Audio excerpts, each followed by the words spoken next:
بسم اللہ الرحمن الرحیم۔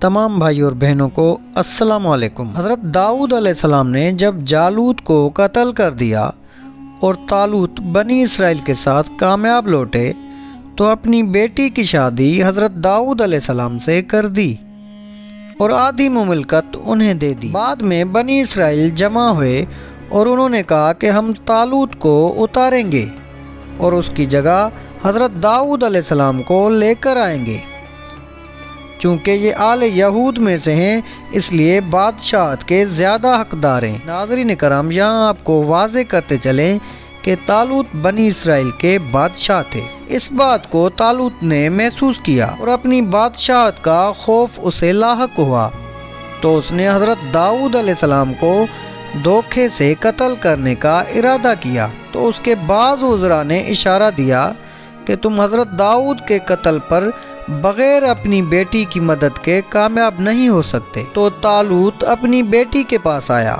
اور اسے کہا کہ میری بچی، میں ایک کام کرنا چاہتا ہوں اور میں پسند کرتا ہوں کہ تم اس میں میری مدد کرو۔ اس نے کہا، وہ کیا کام ہے ابا جان؟ طالوت نے کہا، میں داؤد کو قتل کرنا چاہتا ہوں، اس نے لوگوں کو میرے خلاف کر دیا ہے۔ تو اس کی بیٹی نے کہا، داؤد بہت بہادر اور طاقتور شخص ہے اور غصے والا بھی ہے، اگر آپ اسے قتل نہ کر سکے تو وہ آپ کو قتل کر دے گا، اور جب آپ اللہ کے سامنے جاؤ گے تو خود اپنے قاتل اور داؤد کے قتل کو حلال سمجھنے والے شخص ہوگے۔ اور مجھے حیرت ہے کہ آپ ایک تحمل مزاج اور درست رائے والے شخص ہیں، اتنی نیچ سوچ کیسے رکھ سکتے ہیں؟ اور یہ ترکیب انتہائی کمزور ہے۔ آپ جانتے ہیں کہ داؤد اہل زمین میں سب سے زیادہ بہادر اور موت کے سامنے اور زیادہ بہادر ہوتا ہے۔ تو طالوت نے کہا کہ میں نے آج تک اپنے شوہر کے فتنے میں مبتلا کسی عورت کی بات نہیں سنی کہ جسے اس کے شوہر کی محبت نے اپنے باپ کی بات ماننے اور نصیحت سننے سے روک دیا ہو۔ اور یہ بات سمجھ لو کہ میں تمہیں اس بارے میں اس وقت تک نہیں چھوڑوں گا یہاں تک کہ تم مجھے اس کی کمر توڑنے کا موقع فراہم کر دو، ورنہ پھر میں خود تم کو قتل کر دوں گا یا تم اسے قتل کر دو۔ اس پر اس کی بیٹی نے کہا، مجھے کچھ مہلت دے دو، فرصت میں سوچ کر آپ کو جواب دوں گی۔ حضرت ابن عباس رضی اللہ تعالیٰ عنہ فرماتے ہیں کہ اس لڑکی نے ایک مشکیزہ لیا اور اسے شراب سے بھر لیا اور اس میں مشک و عنبر کی خوشبو ڈال دی، پھر اس مشکیزے کو حضرت داؤد علیہ السلام کے بستر پر لٹا کر اس پر لحاف ڈال دیا اور یہ ظاہر کیا کہ حضرت داؤد علیہ السلام سو رہے ہیں، اور اس بات کو حضرت داؤد علیہ السلام کو بھی بتا دیا۔ پھر اپنے باپ طالوت کو خبر کر دی کہ جاؤ اور حضرت داؤد علیہ السلام کو قتل کر دو۔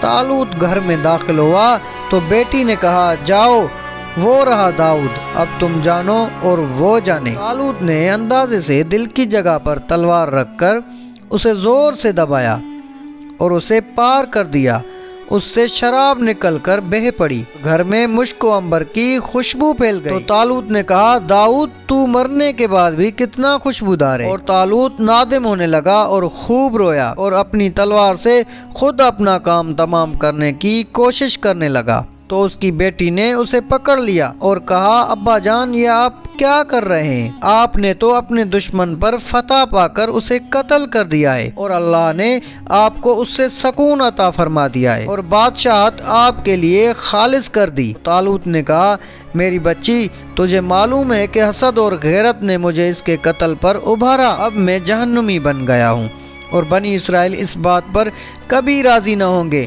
میں تو خود اپنا قاتل ہوں۔ تو بیٹی نے کہا کہ ابا جان، اگر آپ نے داؤد کو قتل نہ کیا ہو تو کیا آپ خوش ہوں گے؟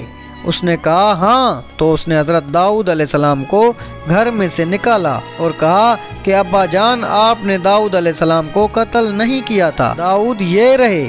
یہ دیکھ کر طالوت نادم ہو گیا۔ طالوت نے اللہ سے توبہ کرنے کی درخواست کی اور اپنے گناہ کا کفارہ ڈھونڈنے لگا، اور ایک بنی اسرائیل کی بڑھیا کے پاس آیا جسے اللہ تعالیٰ کا وہ اسم معلوم تھا جس کے ذریعے دعا کی جائے تو قبول ہوتی ہے۔ طالوت نے اس بڑھیا کو کہا، میں نے ایسا گناہ کیا ہے جس کے کفارے کے بارے میں صرف الیسع بتا سکتا ہے۔ الیسع بنی اسرائیل کا نبی تھا، کیا مجھے تم اس کی قبر پر لے چلو گی اور وہاں جا کر دعا کرو کہ اللہ تعالیٰ اسے دوبارہ زندہ کر دے تاکہ وہ مجھے میرے گناہ کا کفارہ بتا دے؟ تو اس بڑھیا نے ہاں کر دی اور اسے اس قبر تک لے آئی اور وہاں 2 رکعت نماز پڑھ کر دعا کی تو الیسع وہاں سے نکل آئے اور کہا کہ اے طالوت، کیا تیرا گناہ اتنا بڑا ہے کہ تو نے مجھے میری آرام گاہ سے نکلوایا ہے؟ طالوت نے کہا کہ اے اللہ کے نبی، مجھ پر میرا معاملہ تنگ ہو گیا تھا اور اس کے سوا کوئی چارہ نہ تھا کہ میں آپ سے پوچھوں۔ تو حضرت الیسع علیہ السلام نے فرمایا کہ تیرے گناہ کا کفارہ یہ ہے کہ تو اور تیرے گھر والے جہاد میں شریک رہیں حتیٰ کہ تم میں سے کوئی بھی باقی نہ رہے۔ یہ کہہ کر الیسع تو اپنی آرام گاہ میں واپس لوٹ گئے اور طالوت نے ایسا ہی کیا حتیٰ کہ وہ خود بھی راہ خدا میں قتل کیا گیا اور اس کے اہل بیت بھی قتل کیے گئے۔ اللہ پاک سے دعا ہے کہ اللہ پاک ہمیں دین کی راہ پہ چلنے کی توفیق عطا فرمائے اور گناہوں سے بچائے، آمین یا رب العالمین۔